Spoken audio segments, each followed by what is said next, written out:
People have very busy lives these days, working extra hard to keep roofs over their heads and food on their tables. Those are the lucky ones, or so we're led to believe. Life in this particular dog-eat-dog system can be stressful. We have been trained by behavioral experts to live our lives as expendable cogs, upholding a cruel and vindictive machine, all for the benefit of a dominant minority of ruthless, elitist criminals at or near the top of the pyramid. Powerful psychopaths who can engineer world wars or bring down entire economies whenever their global business plan requires it. And they do. This anti-human system we collectively choose to maintain focuses on the perpetual need for money, so as to avoid becoming homeless and destitute. Rather than working for humanity and focusing on the ability of human beings to work together for the benefit of all, great or small, it also tolerates the kind of doublethink foreseen by George Orwell, whereby liars and criminals in government can ignore public opinion and keep secrets for the sake of national security, apparently, while making outrageous claims about openness and honesty, and patting themselves on the back for the wonderful service they are doing humanity by exporting democracy to the Middle East. And we ain't seen nothing yet. The New World Order that we see unfolding used to be merely hinted at by the various strategically positioned front men and women.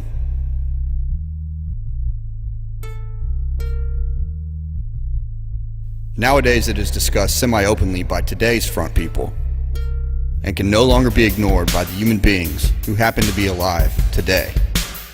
The powers behind those front people want to utilize the technology that has been made available to the general public to have us all numbered, and to have us believe that it's all for our own good. That way we can all be monitored more easily, and believe it's all for our own safety. Enter the Microchipping Corporation, currently calling itself Positive ID, the implantable microchip company. Today, IBM is closely associated with Positive ID, the implantable microchip company, as well as the dream of a global smart system of total and constant surveillance of everything and everybody, cunningly marketed as harmless uber efficiency, as one would expect. In reality, what little remains of our freedom is under attack. For the good of humanity, this process must not only be stopped, it must be reversed before it's too late. Let's build a smarter planet. The right to privacy, for example, and everything that goes with it, is slowly disappearing down the memory hole, aided by the social conditioning provided by incomprehensibly popular reality television programs, in which fame-hungry members of the public and/or ailing celebrities are continuously filmed being pointless in exchange for their 15 minutes of synthetic fame. Mockery disguised as irony dictates that the most successful of them all is called Big Brother. What else? The all-seeing eye is of course present in the form of a logo, not only in the program itself, but also of the production company, End 'em All, keeping an eye on the end of them all. Interestingly, the contestants on the Spanish version of Big Brother were called on to promote the introduction of the VIP Verichip at the Barcelona Baja Beach Club in March of 2004. The idea is that once you agree to have a microchip implanted in your arm, you can access the VIP area. And never again will you be dragged down to the level of having to deal with the monstrous inconvenience of carrying money around, or a credit card. People, nay, VIPs, can choose to pay for their drinks with implanted chips instead. Presumably this opportunity is available to everyone, both small and great, rich and poor, free and bond. There's another Baja Beach Club in Rotterdam, Holland, playing the same fiddle. Managing Director Joe Van Galen sees no problem at all. He believes that in 20 years' time, it will be normal to be chipped at birth. It seems that many people are more interested in the latest gadget or fashion accessory than their rights and their freedom. Too many of us simply don't think about rights, as long as we can be left alone to get on with our lives. But therein lies the problem. This vision of the architects of the New World Order doesn't involve leaving us alone to get on with our lives. It's about dictating to us what is no longer permissible, how we will be allowed to live our lives, and eventually, whether we will be allowed to live our lives.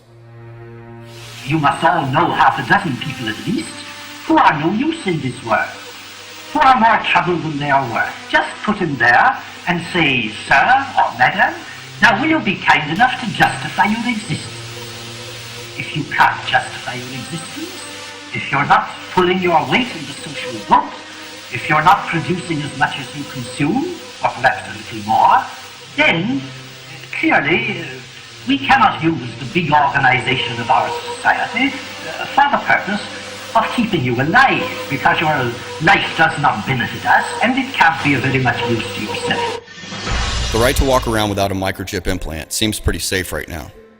But would that still be the case if people without implants somehow came to be in the minority? Or if the infrastructure of the entire planet ever came to be based on the assumption that people do have an implant? Indeed, that seems to be the direction in which Kevin Haggerty, writing for the Toronto Star, sees the system moving. In an article released in December of 2006, Haggerty explained how he believes the microchipping agenda will unfold, predicting a number of interesting scenarios, one of which was that having a chip will be a precondition for engaging in the main dynamics of modern life, such as shopping, voting, and driving. It would be prudent to introduce preventative legislation worldwide to avoid ever being obligated to accept a microchip. Human beings certainly have a moral right to not be chipped like animals. It's up to us to ensure that we have a legal right as well, and to insist that it stays that way for all time. And maybe we also need to think about other ways in which people could be caused to take a microchip implant other than by a legal requirement. Verichip Corporation has been known to be less than honest in its relatively short history, but CEO Scott Silverman dabbled in a bit of truth in the following exchange from an appearance on NBC News. You hear the sound in the background, people saying, "Big brother, too much information, a little scary." How do you respond to that? Well, it's interesting. I used to get that question a lot 2 years ago. Today, we've gotten it a lot less. In fact, the Attorney General of Mexico and some of his staff have received this chip for security purposes. And when the acceptance rate of the product goes up significantly like it has, some of the privacy concerns go down. But to answer your question directly, Blester, what most people are concerned with is the invasiveness of this, that it goes in your body. And as we know with pacemakers and other medical devices, that when people accept it for its applications and for its ability is when it'll work its way into society. It won't be tomorrow, it won't be next week, but 2, 3, 5 years from now, slowly but surely it'll work its way into the mainstream. In this fine-tuned performance, Silverman is talking about gradualism. He is revealing a strategy of long-term thinking based upon achieving the gradual normalization of what at first appears, correctly, to be a diabolical attempt to reduce each and every human being to a component in a massive human inventory, a mere vessel for the Verichip to be used in conjunction with an anti-global smart system of Nazi war crime facilitators, IBM. The bad news is that the process of slowly but surely working its way into the mainstream took a big step recently, as the implantable chips were marketed as a one-size-fits-all solution to a hypothetical problem involving some sort of inability to access medical information without a microchip implant. HealthLink is always with you when every second counts in the emergency room, providing immediate access to your medical records. Because Bob has trouble remembering all his medications.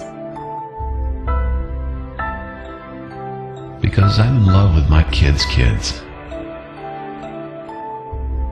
Because my car lost control while driving. Because now I'm looking out for both of us. Because I have diabetes, but it doesn't have me. Because I spend my life in the ER trying to save yours.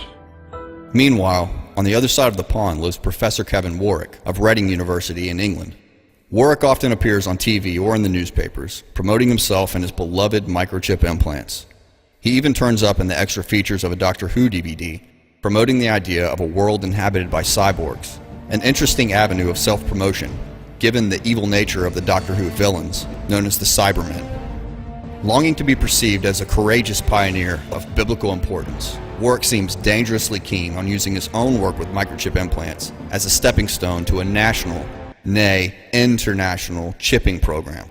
Indeed, in 2002, electronics expert Bernard Albrecht felt compelled to report Warwick to the General Medical Council, the local social services, and the police, arguing that there was a possible case for assault in the event of an operation without medical basis being carried out on a child, i.e. implanting a microchip. But such problems tend to disappear for those people whose work is in perfect alignment with the pre-existing agendas of the powers that be. Warwick went on to appear in a Channel 4 documentary in the UK in April of 2008, openly encouraging a frightened young mother to chip her children. The woman had been terrified by the unprecedented mainstream media coverage of the seemingly futile search for poor little Madeleine McCann. The young mother's enthusiasm for Professor Warwick's script was such that we were left with the impression she might have kept her little girl locked up in a darkened room until she turned 21. That is, if a man with a suitably impressive job title had suggested it. Anyone could be around or snatcher or, you know, you just don't know. From here to my house away, I suppose it could really happen. You don't know who's out there because they could be spying on you or watching you. It's good though because Mum's always thinking of ways to keep me safe. It was my mum that said about chipping. I'd mentioned the fact that, you know, if kids get taken, isn't this thing with Maddie awful? And she said, you know, I'm going to look into it. And I said, yeah. And she found this guy who was doing it. If they ever did get snatched, at least you'd be able to turn the tracker on and find out where they are. So, yeah, I would definitely go for chipping myself. Want the chipping, you know, as soon as it's devised, and that's what I want. So I'm going to get these kids chipped for my peace of mind. Oh, he's happy. It was also noticeable that Warwick chose not to share with the little girl's mother the fact that microchip implants have been linked to tumors in research animals. But parents who want to know more about the potential risks that such implants would pose their children, and to themselves, can start by looking at Dr. Catherine Albrecht's websites. Now, this is a slide from an industry consortium called the Auto ID Center that wants to promote the use of these tiny tracking devices, the RFID tags, for a variety of different reasons. Perhaps the most disturbing of them, in addition to counting humans, would be to count and number every item on the planet and use it to replace the barcode. So physical items could actually be identified and numbered and linked from a distance and tracked. Now, one of the things on this slide that they talk about is it would take 23 bits, that's the numerical information it would have to contain in that tiny speck of dust-sized chip to number every automobile on the planet. It would take 29 bits, or zeros and ones, a string of 29 zeros and ones, to number all the computers. And here's the creepy part. It would only take 33 zeros and ones to give a unique identifying number to every human being on the planet. So 001, 011, do that 33 times, and you've got a unique number for everyone.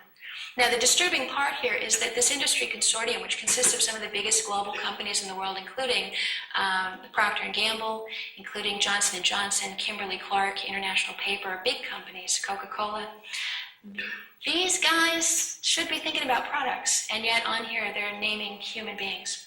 So this technology, with all of this backing, by the way, the Department of Defense and the U.S. Postal Service are also backers of this technology.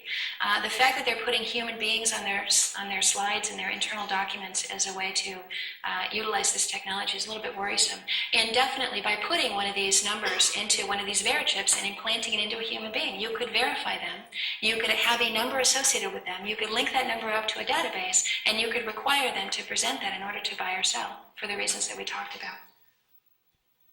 The company producing these chips is a company called Alien Technology, and you can't really see it very well, but it's got, I think, one of the creepiest logos I've ever seen.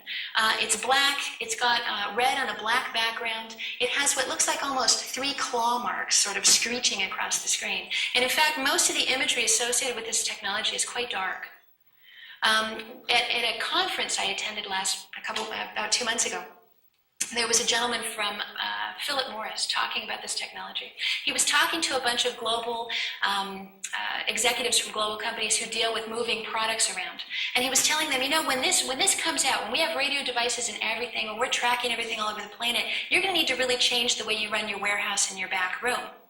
And do you know what he said? And he meant this in terms of you're going to have to totally change the way you do business and revolutionize your thinking about moving products. But his statement was, this technology will destroy our way of life. The purpose of this technology is to destroy our way of life. Now, it's interesting because in his saying that, the whole room went silent. By the way, these are people who love the idea of tracking things as they move around, but even then the room went silent because that was a pretty heavy statement. And I don't think he meant that it's going to absolutely destroy our way of life as we live day to day, but I also don't think he realized the symbolic importance of what he had said. Because if we do actually number every human being, and if we do number every physical item, and if we can keep track of all of that through databases and through computer systems, it will actually destroy our way of life. There will be no more freedom. There will be no more privacy or no more ability to walk around and even talk to other people freely. because your every move will be monitored and tracked. All right, there's the chips. And these devices, as I said, this industry consortium, they've already begun appearing, these radio frequency devices, in consumer products. What you're seeing here is a package of Gillette razor blades that's been equipped with one of these unique numbers, making it trackable from a distance. The purpose here was shoplifting prevention, but ultimately they want to put one of these on every physical item that we buy, meaning that not only would you be identifying yourself with your chip as you made your purchase, but all of the things you bought would also be identified with you, linked in a database. And in essence, it would make it difficult in a world where, let's say, there is the mark of the beast, and you've got a brother-in-law who's maybe willing to take the mark of the beast and give you the stuff that he buys so you can survive. In a world like that, if he bought a shirt, paid for it with his mark, and then handed it to you, that shirt could be tracked at a distance. It could be identified as you walk through a doorway, and they could say, hey, wait a minute, you're not Joe Schmo. You don't have the chip in you know, this. In fact, now we've identified you as being the guy who's in trouble for not taking the chip, and now we're going to scan everything you're wearing, and we'll know where you got it, and we'll know who your accomplices were who helped you obtain these items. All right.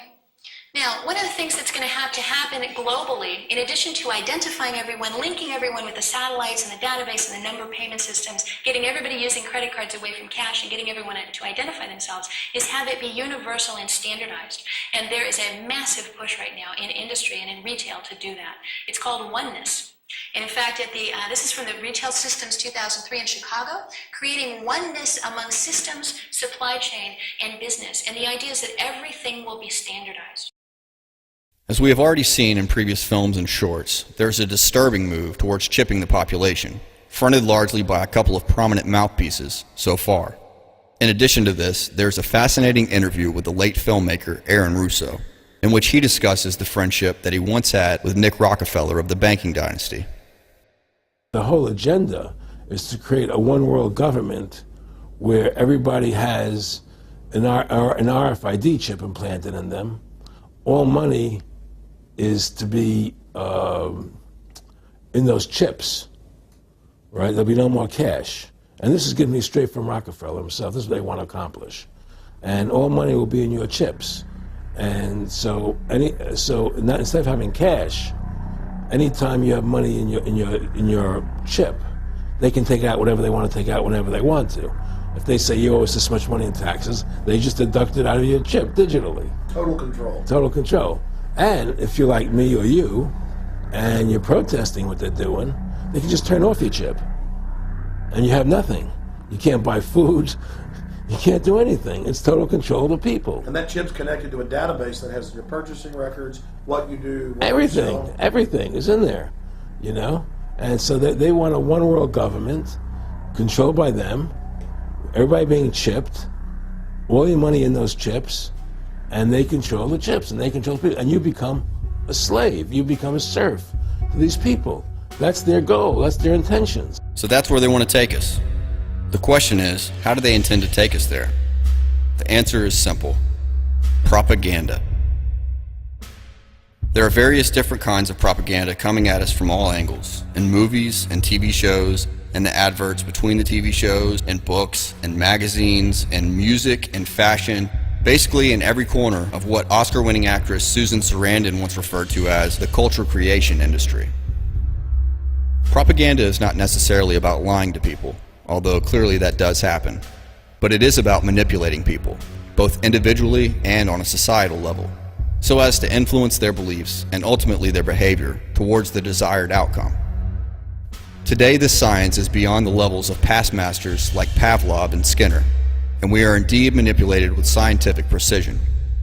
When considering the scale of this particular beast, one wonders what a world without propaganda would be like. But that's a different video and a vastly different world.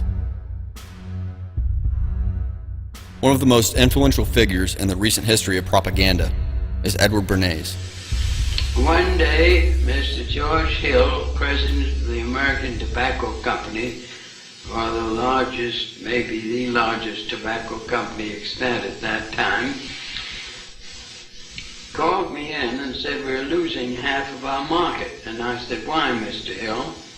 He said, there's a taboo of men, there's a taboo by men that does not permit women to smoke, either in public or even at home.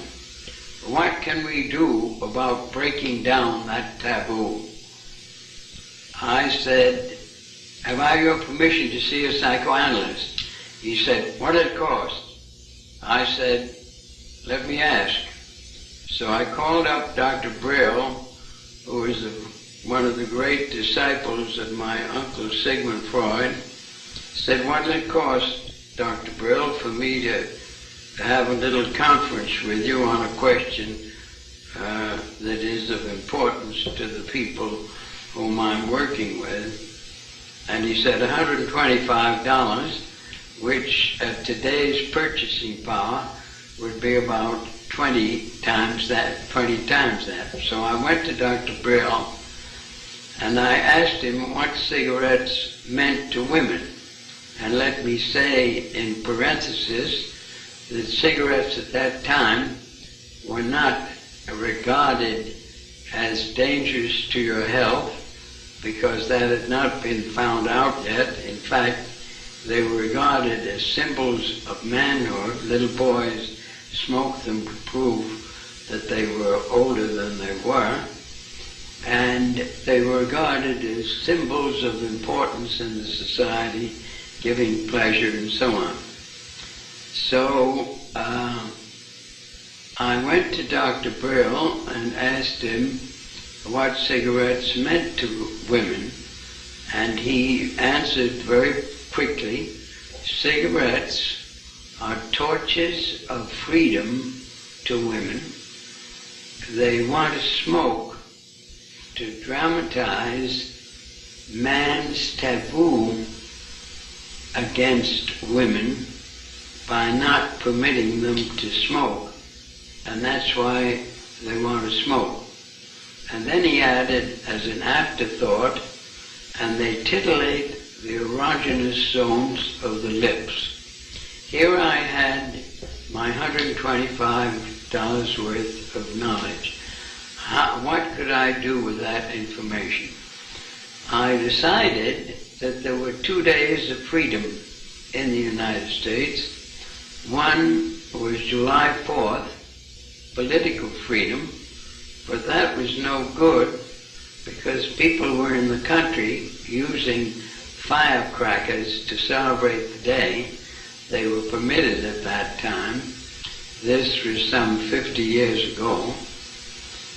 The other day was Freedom of the Spirit, Easter Sunday, and it occurred to me that any young debutante who was aware of the times and of herself as a woman being discriminated against would be delighted to walk in the Easter parade with her bow to dramatize the idea that cigarettes were indeed torches of freedom, and to validate and to invalidate the taboo against women smoking.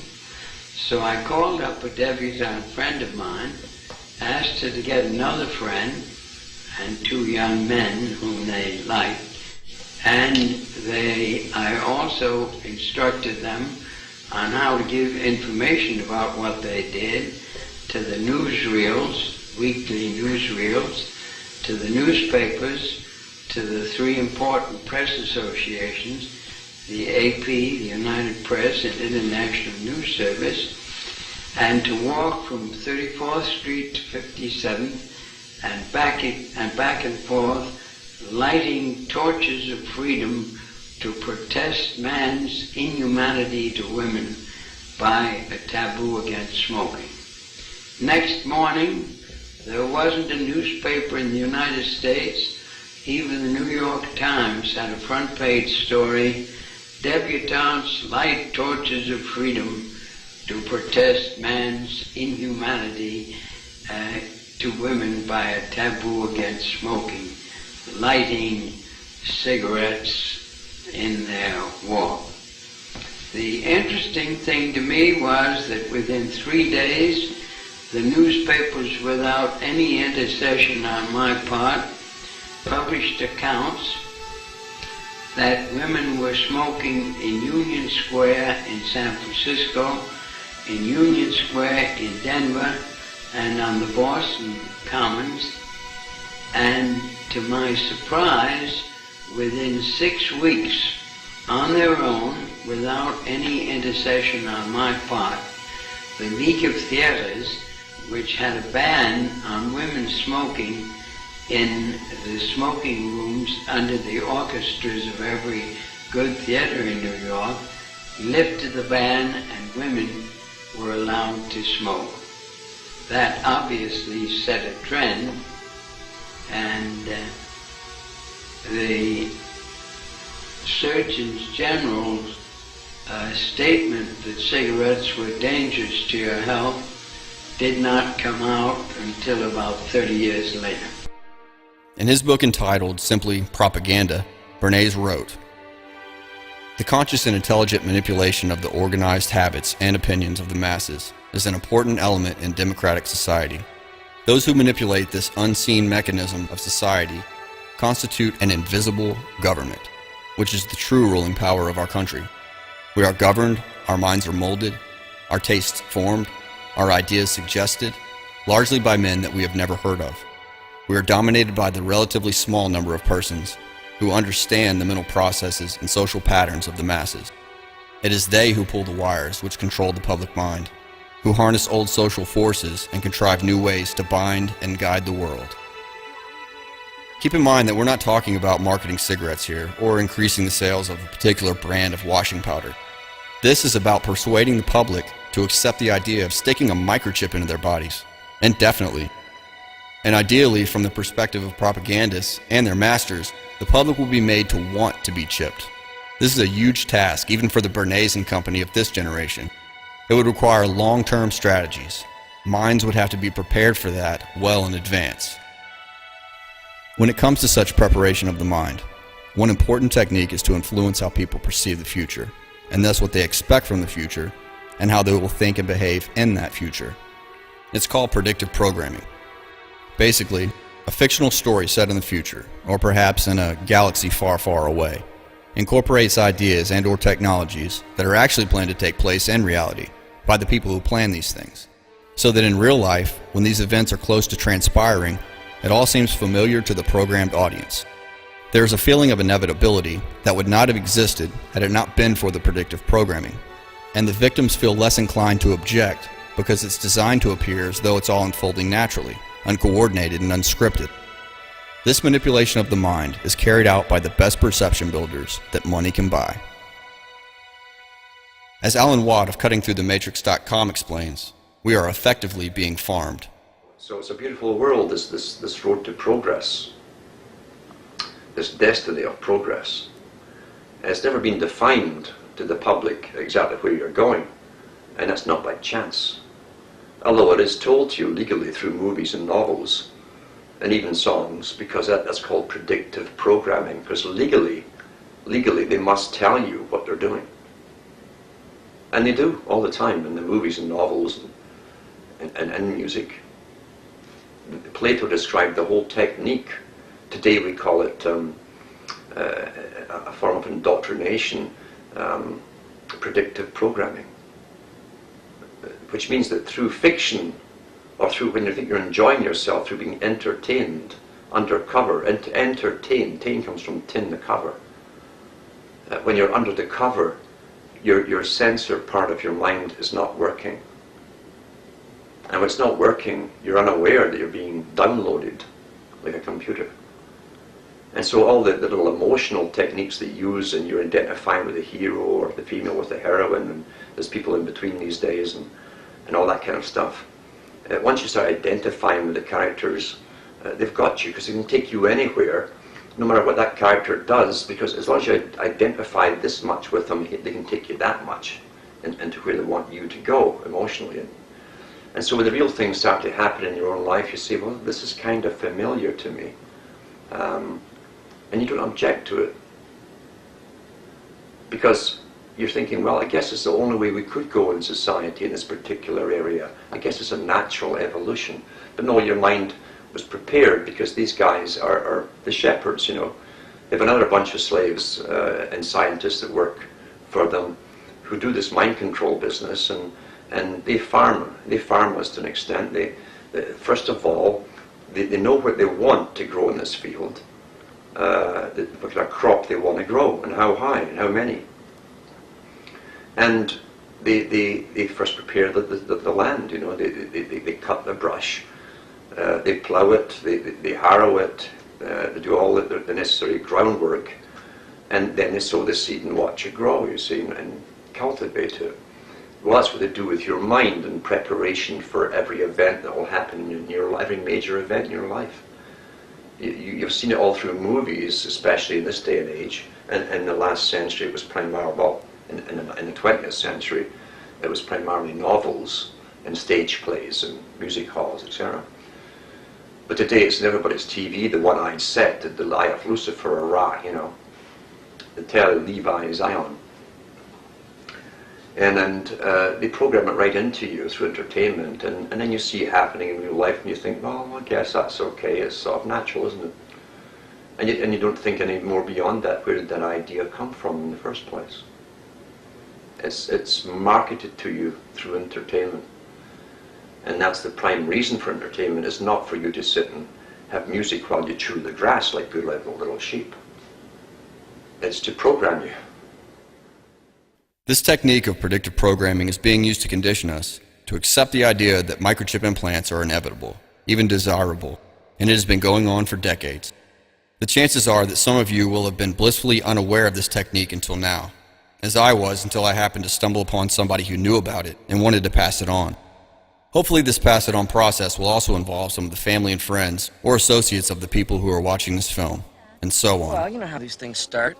One guy tells another guy something, and then he tells two friends, and they tell two friends, and they tell their friends, and so on, and so on, and so on.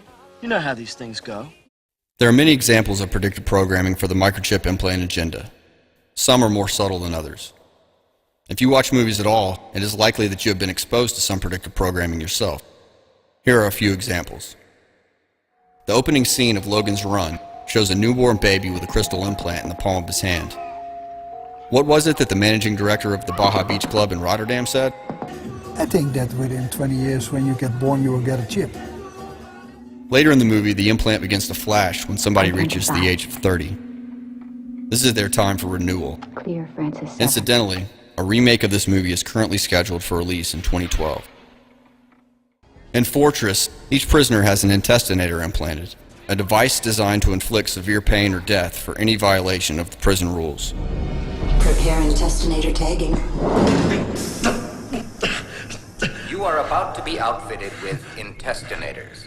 Mentel Corporation's automatic behavior control device. Observe all rules. Be especially observant of the yellow and red line. Crossing a yellow line will result in pain. Crossing a red line will result in death. Crime does not pay. I have an illness. Now, it's called claustrophobia. It's a real illness. Don't do this! Remain in line. Do not cross the yellow line. Nobody listens! I have a note from my doctor. Yellow is Look, pain. I can't stay here! Will you listen? Will you please listen to me? Your intestinator is now in pain mode. Turn it off! Come on, you can turn it off! Do not cross the red line. Red is death.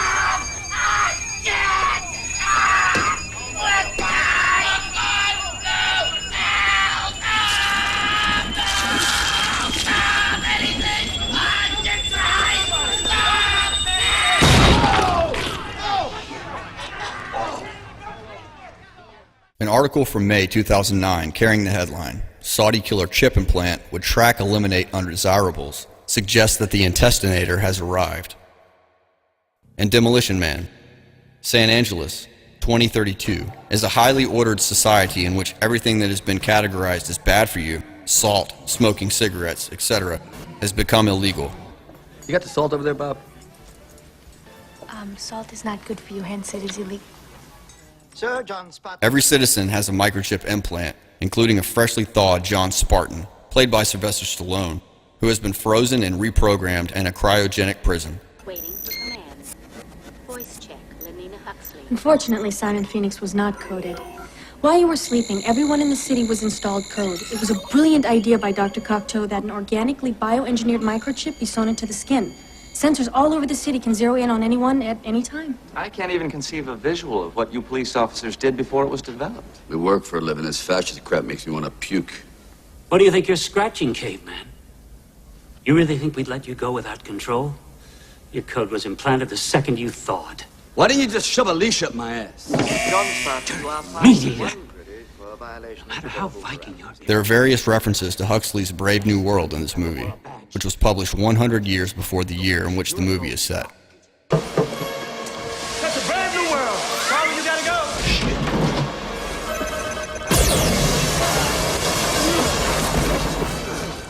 In The Phantom Menace, the first Star Wars prequel, a young Anakin Skywalker mentions the fact that every slave has a transmitter implanted in them, which explodes if he or she tries to escape.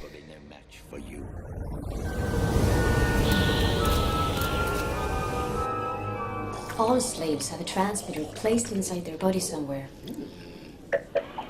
I've been working on a scanner to try and locate mine. Any attempt to escape. And they blow you up. Boom! Ha, word! I can't believe there's still slavery in the galaxy. The Republic's anti-slavery laws are... The Republic doesn't exist out here. We must survive on our own. Given that Star Wars is one of the most popular movies ever made, and that The Phantom Menace was released 16 years after the third installment, Return of the Jedi, this may well have been the most eagerly anticipated movie in the history of cinema. The words of a young Darth Vader must have seeped into the subconscious minds of millions upon millions of persons. In The Matrix, Agent Smith releases a bug that wriggles its way into Neo's body.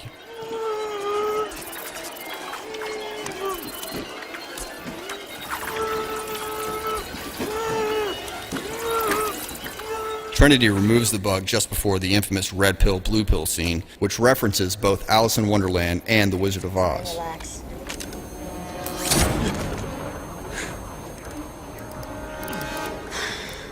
Come on. Come on. It's on the move. You're gonna lose it. No, I'm not. Clear.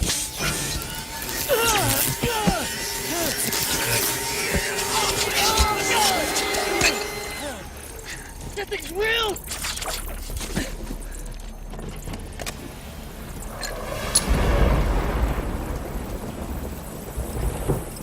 The concept of living inside a computer-generated simulation could also be an example of predictive programming, which is not unique to The Matrix. An interesting side note is the fact that the name Neo, combined with Anderson, translates as the new son of man. This can't be. Be what? Be real?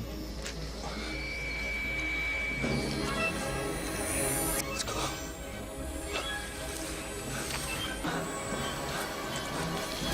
Now.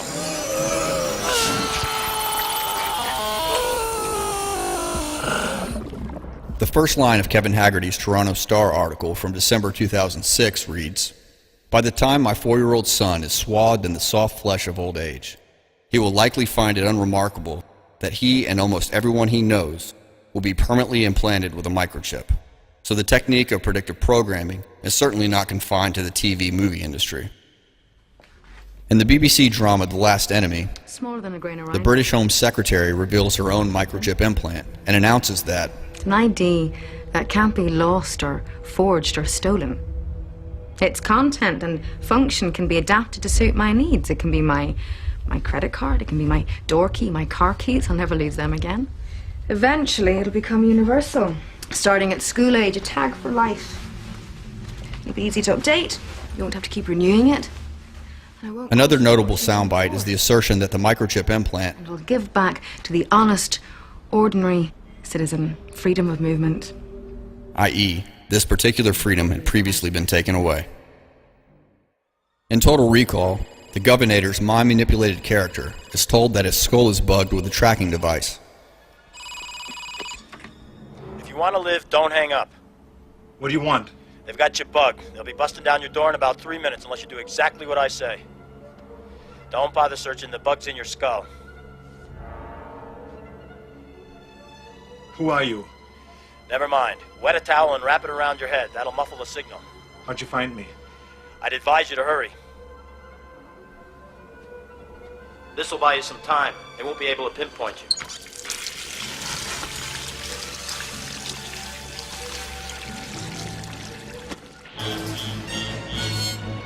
Shit!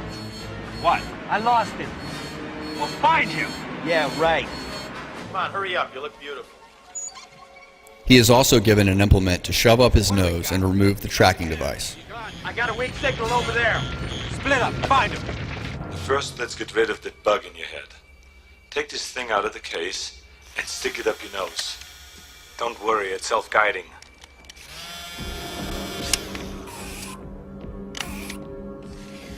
Just shove real hard.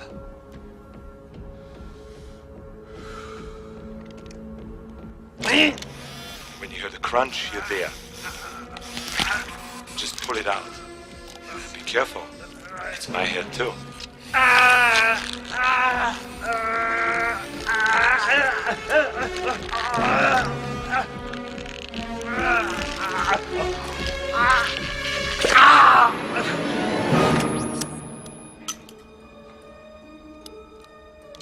Futurama is an animated series created by Matt Groening, the creator of the worldwide smash hit animated TV series, The Simpsons. The name Futurama suggests that this series may even have been created with predictive programming specifically in mind. In the first episode, Fry is frozen in time and ends up in the year 2999. When he wakes up, he is expected to have a career chip implanted into his hand. The slogan, "You gotta do what you gotta do," is used to justify this totalitarian measure. And what horrors could this mindless slogan not be used to justify? As in the Nuremberg defense, I was just doing my job. Tough. Lots of people don't like their jobs, but we do them anyway. You gotta do what you gotta do. Now hold out your hand. I'm going to implant your career chip. It'll permanently label you as a delivery boy. Keep that thing away from me.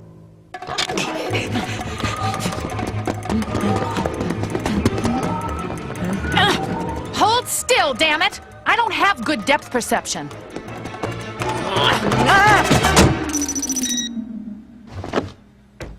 You've got to the count of 5 to let me out of here. 1. See you in 1,000 years.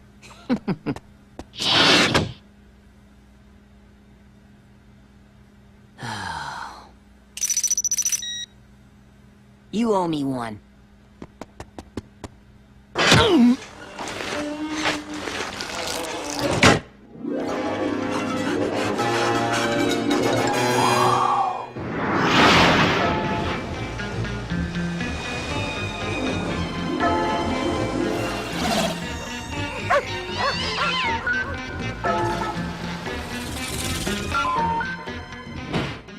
There have been numerous other examples of conditioning the public to accept the idea of microchip implants, and we can expect many more as the propaganda machine goes into overdrive in the very near future. Here are a few examples for which a future setting was not deemed necessary. In the animated comedy South Park, Bigger, Longer, and Uncut, Eric Cartman has a V-chip implanted in his head as a behavior modification device. How do they come up with these names? The chip gives him a painful electric shock whenever he swears. The V-chip, thanks to some sort of South Parkian malfunction, ultimately enables Cartman to save the world from Saddam Hussein and Satan. Wait a minute, this chip somehow knows if the child is swearing? It's just like a lie detector. You see, certain things happen to you when you swear, just like when you lie. The chip picks up on this and gives the subject a little prick. Patient B5, would you step out here, please? Patient B5 here has been fitted with the new V-chip. Oh, my head hurts. Don't worry about that. Now, I want you to say, doggy. Doggy. Notice that nothing happens. Now say, Montana. Montana. Good. Now, pillow. Pillow. All right. Now I want you to say, horse. Go ahead, Eric. It's all right. Horse fuck. That hurt, goddammit! Ow! Fuck! Now I'd like you to say, big floppy donkey. No! Success! The child doesn't want to swear. This isn't fair. You send a baby. We will start putting V-chips in all our children next week. In Mission Impossible 2, a transponder chip is implanted into Naya Nordhoff Hall to track her location by satellite. The team is then able to use their computer to obtain a visual feed of Naya via the satellite. We can then track you to within 3 feet. Anywhere. In The Bourne Identity, Jason Bourne has an implant containing details of a Swiss bank account removed from his hip.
What are you doing?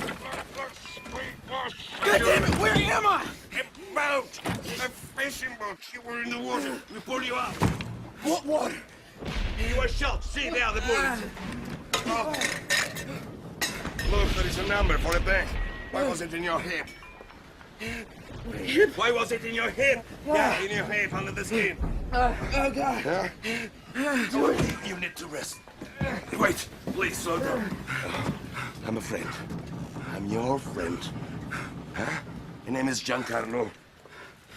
Who are you? What's your name? What's your name? I don't know. Oh, God. In A Beautiful Mind, one of schizophrenic mathematician John Nash's hallucinations involves him being implanted with a radium diode. This may be a little uncomfortable. It's got a little zap to it, doesn't it? He just implanted a radium diode. Don't worry, it's safe. The isotope decays predictably. As a result, these numbers change over time. They're the access codes to your drop spot. In CSI Miami, episode 305, Legal, a young girl is found dead. She is identified by the Vera chip in her shoulder. This is another blatant example of the collusion between different tentacles of the octopus. A TV program providing free advertisement for a very sinister company that needs all the help it can get to ensure that its product can, quote, slowly but surely work its way into the mainstream. In the shoulder.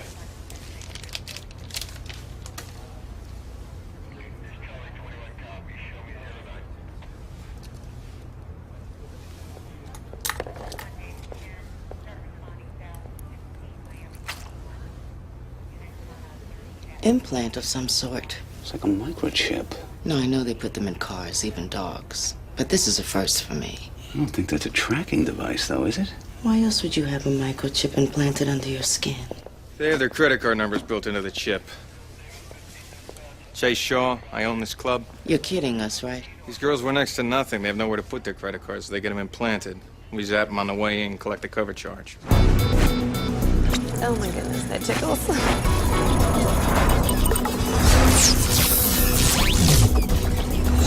Right this way. Thank you. It's like a sun pass. Half the clubs in Miami are using them. You recognize this girl? Like I told you, Detective, they're all the same. Skinny, rich, entitled. Alex, I'll be at the AV lab. Have Callie process the young lady. You got it. And the Manchurian Candidate, Ben Marco, played by Denzel Washington, cuts a microchip implant out of his own back. Jesus, where's the lemon? Okay. You okay in there? Yeah, I'm fine. You know, I left you some towels in there. Did you see them? Uh-huh. What was that? Just dropped my bag.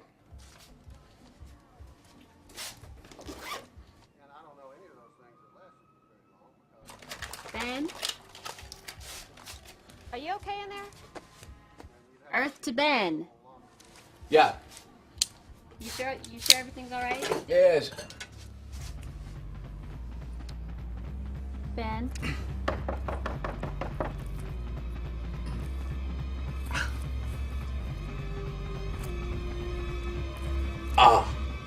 Ben? Ben? Ben?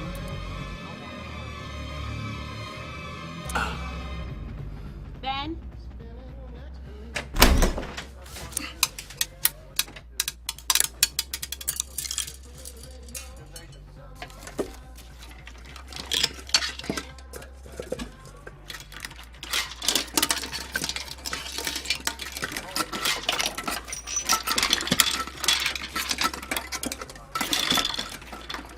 What are you doing? Did you see that?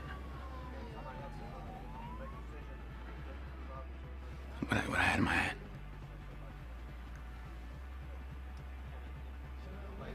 I wasn't hallucinating, Delp. I held it in my hand. That's what they all say, Marco. Some wicked shit got sprayed on you guys during Desert Storm, besides all the depleted uranium, I mean. I personally know of a couple of rangers who swear that they see only in tertiary colors now. Del. And can pick up sports talk radio in their cortical block if they get too close to a ComAct transformer. It's not Gulf War syndrome.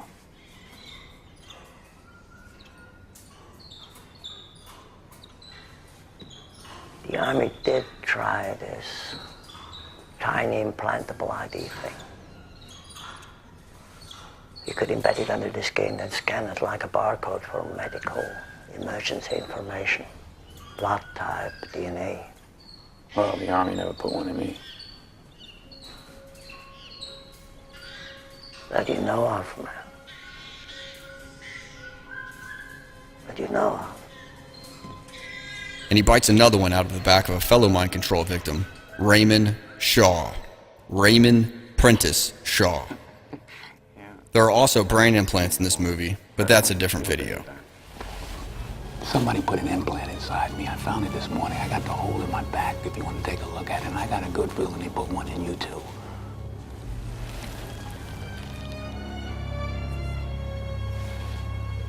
Nobody's put anything in me, Ben. Let's prove it. Why don't, you know, we'll go get an X-ray. I want to be supportive of you. I do. But don't you think this could wait till after the election? Why? For what? For what? What are you scared of? I'm not afraid of anything. Then why don't we just prove it when we can find out? I think you should leave. I'm sorry. I really think. Somebody got into our heads with big steel-toed boots, cable cutters, and a chainsaw, and they went to town. Neurons got exposed, and circuits got rewired. Our brain cells got obliterated, Raymond. Please. You need to get help, Ben. What are you doing?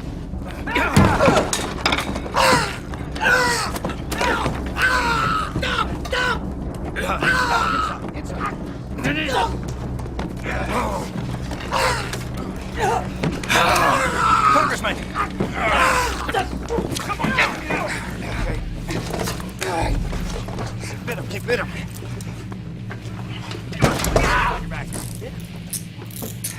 Get him out of here. Get out of here.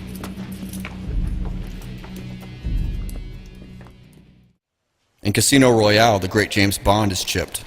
So you can keep an eye on me, he asks. Ow. But of course, Mr. Bond.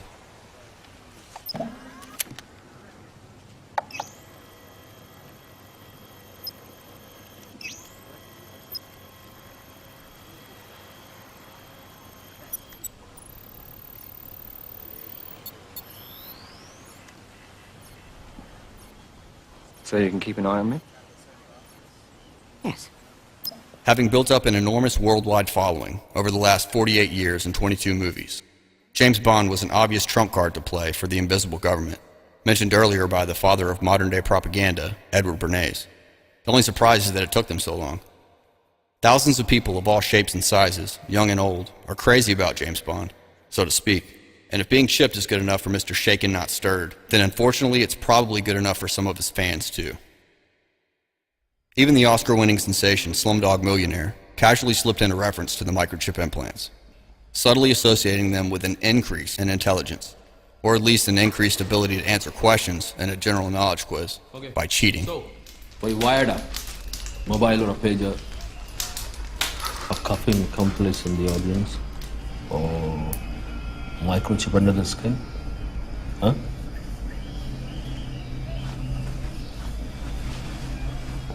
The chip is not here. Not here? No. Okay, leave the chip. Leave the chip. Leave the chip. It's hot. And my wife is giving me hell. And I've got a desk full of murderers, rapists, extortionists, bum bandits, and you. So why don't you save us both a lot of time? And tell me how you cheated.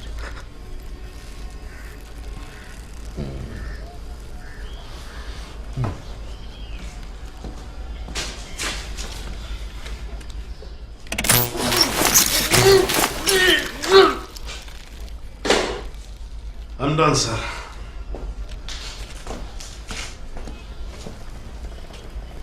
Now listen.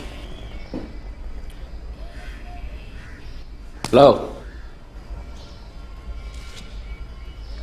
He's unconscious, Chuti. What good is that? How many times have I told you Srinivas? I'm sorry, sir. Wow, Srinivas. Now we'll have Amnesty International here next, being in their pants about human rights. In Season 3 of Heroes, Episode 14, A Clear and Present Danger, the Japanese character Hiro gives himself and his friend Ando a GPS implant, in case either of them is ever kidnapped. Coincidentally, Hiro was indeed kidnapped almost immediately. 俺にとって大切な人の名前。パスワード入力後、GPS 一色でお前の居場所を地球上どこでも追跡できるんだ。GPS 移植って？これ。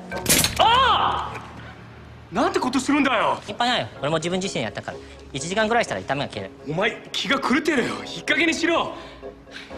誰か他のスーパーヒーローを探してくれよ。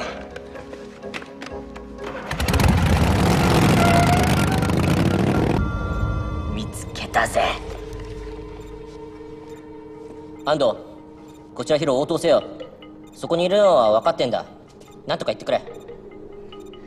注射したことは悪かった。謝る。でも絶対に後で感謝するって保証する。いや、俺はしないね。ほら見ろ、動くじゃん。お前今どこ？お前に言われた通り悪と戦ってるよ。おお、動いた。お前と安藤サイクルを今見ている。お前は悪とは戦っていない。お前は今ストリップクラブにいる。お前力をナンパじゃなくて正義のため使えよ。サンドサークルが女の子たちに敵なんだよね。お前には使命があるんだ。乗るか？俺が前あったように力を世界のために使う義務、そして悪を見つけ次第滅ぼす。おい、何？ヒロ大丈夫か？ヒロどうした？ヒロ！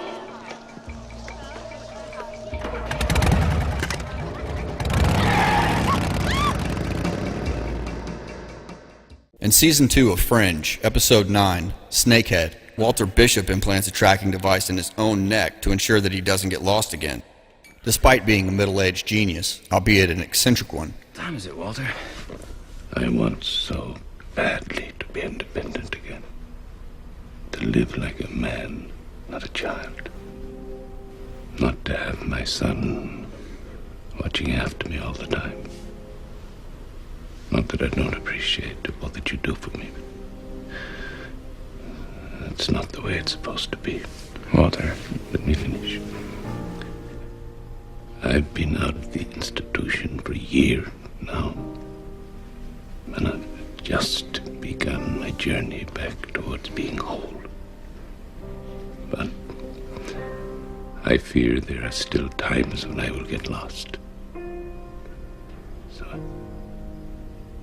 I have implanted a tracking device in my neck. You did what?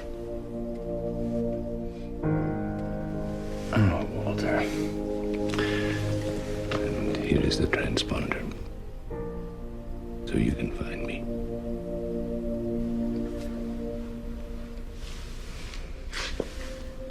I should let you get back to sleep.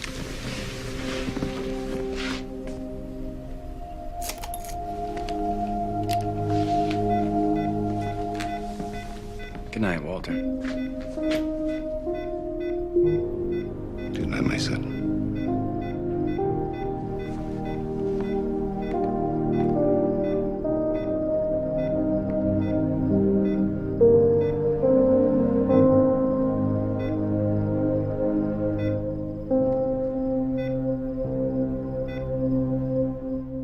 As with J.J. Abrams' other hit TV program, Lost, after the end credits we hear and see the words, the name of the production company. In Terry Gilliam's Time Bandits, the character representing evil or the devil talks about gaining knowledge and becoming a god. He goes on to suggest that the microchip and the silicone revolution can and will be used for evil purposes. Are you unable to escape from this fortress?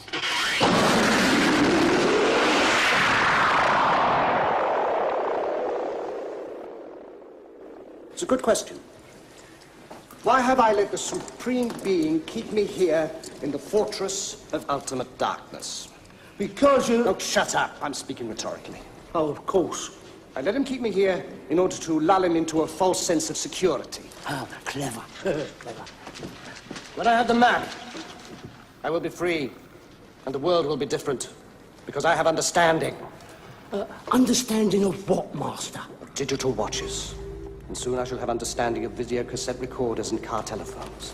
And when I have understanding of them, I shall have understanding of computers. And when I have understanding of computers, I shall be the Supreme Being. God isn't interested in technology.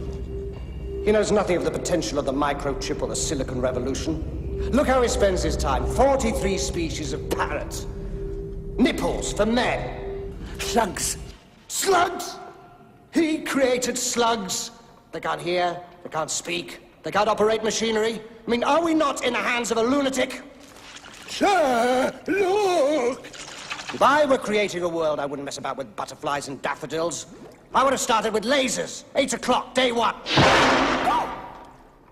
Sorry.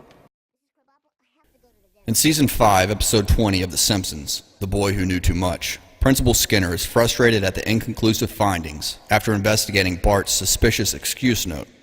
Skinner sees electronic tracking implants as the solution to his problem. As I write with, signed Mrs. Simpson.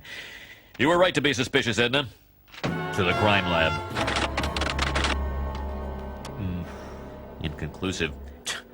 I wish more students had agreed to these electronic tracking implants. We only had one volunteer.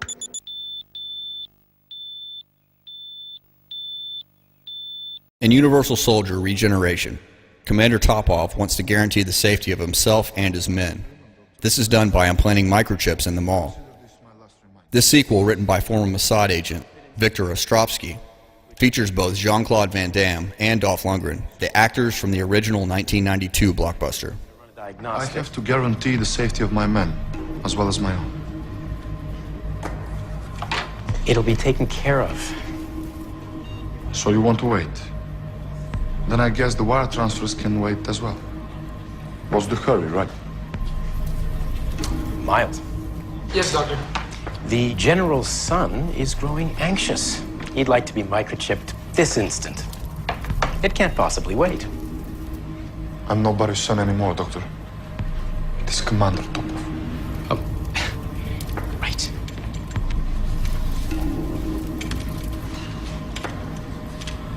I've done it to myself. It does hurt a little bit now. Maybe for you. Failsafe is active, sir. Satisfied? No, my men. Fine. Round them up.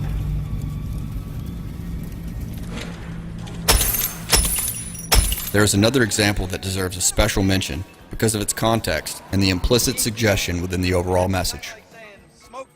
In the opening scene of Conspiracy Theory, taxi driver Jerry Fletcher, played by Mel Gibson, talks to his passengers about various conspiracies, which happens to include a mention of George H.W. Bush's famous New World Order speech. I mean, George Bush knew what he was saying when he said New World Order. Remember those three little words, New World Order? It is a big idea, a new world order. At one point, he is talking to a lady with a dog about the chipping of pets for identification and tracking purposes. He goes on to make the point that The chip for identification so they can track down an animal anywhere he's at, you'll insert it under the dog's skin, and it's kind of like an identification thing. I mean, it's only a small, logical step till they start putting it in us and our children. And then, before we know it, my God, they'll probably come with the pretext. Oh, sure, yeah. Hey, is that one of those new hundreds? in the movie, Fletcher is made out to be a kook in a number of ways, despite the fact that he is actually a victim of a very real CIA mind control program called MKUltra.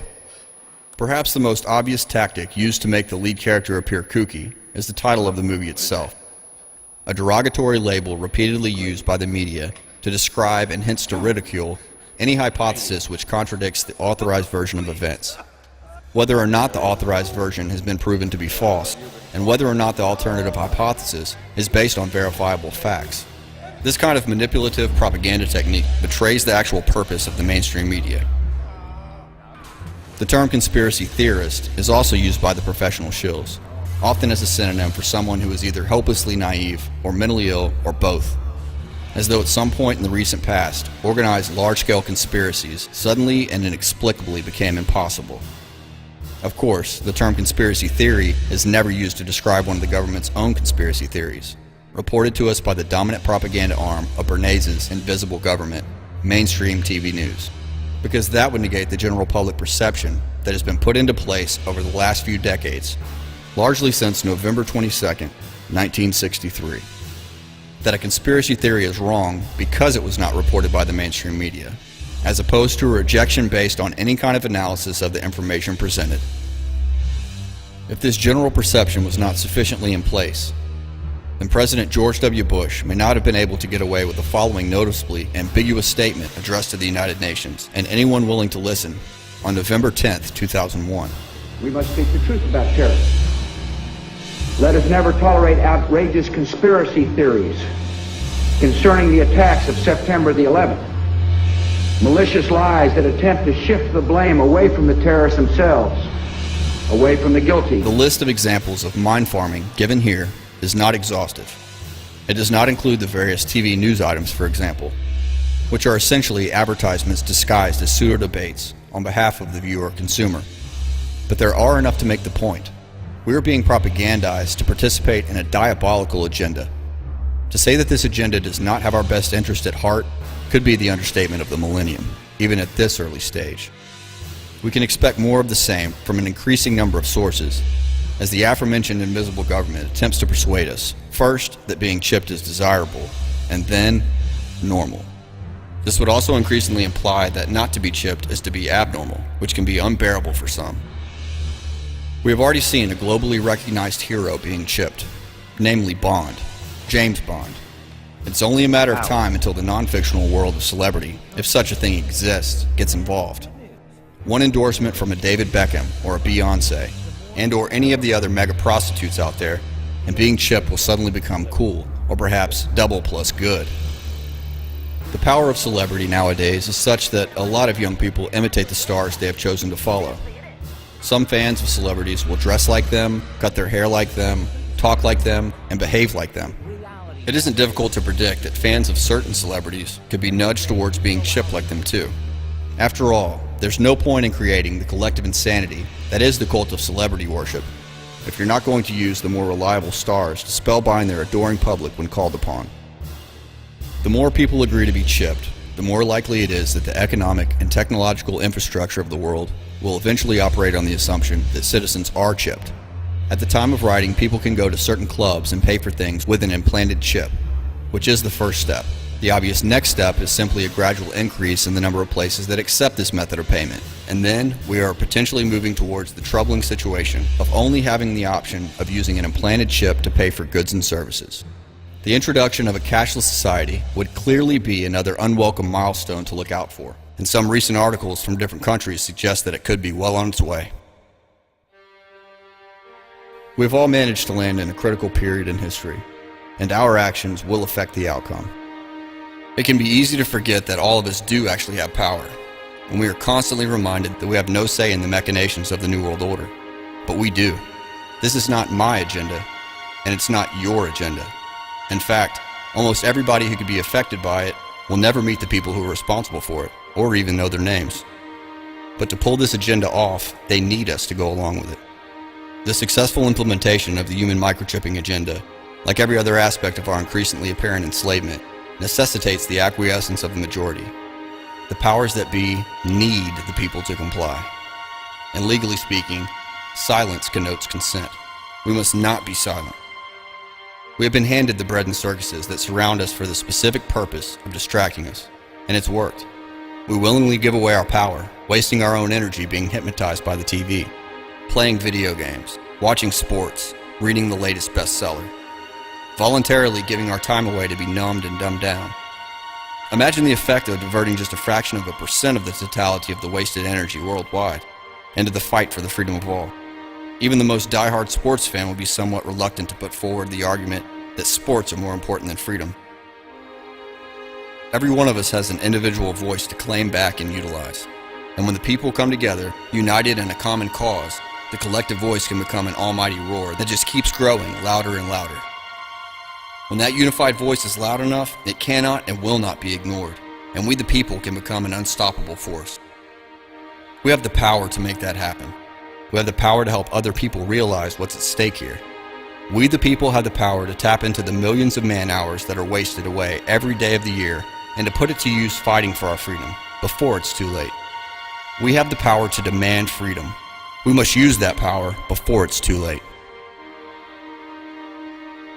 As political activist Mario Savio said, "There's a time when the operation of the machine becomes so odious, makes you so sick at heart, that you can't take part. You can't even passively take part.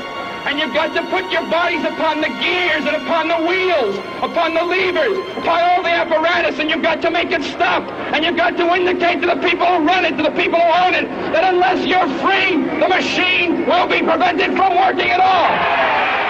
Perhaps later on we can look into who owns and runs the machine, and whether or not we as humans are willing to tolerate that particular arrangement. Until that time, we all have the power to insist that we the people will not be chipped.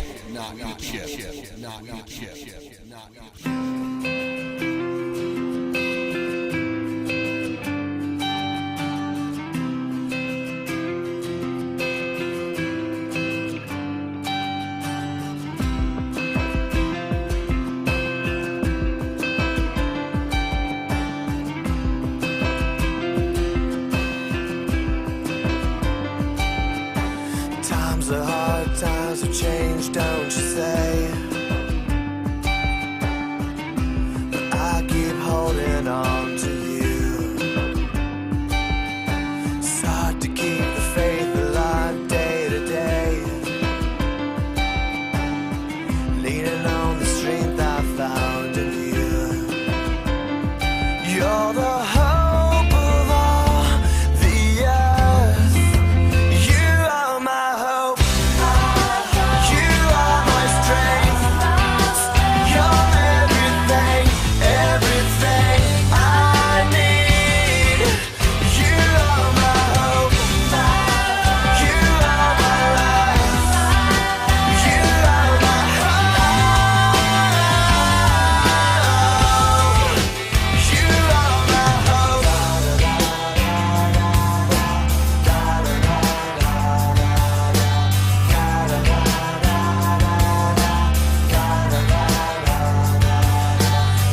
Beyond what I can see or comprehend,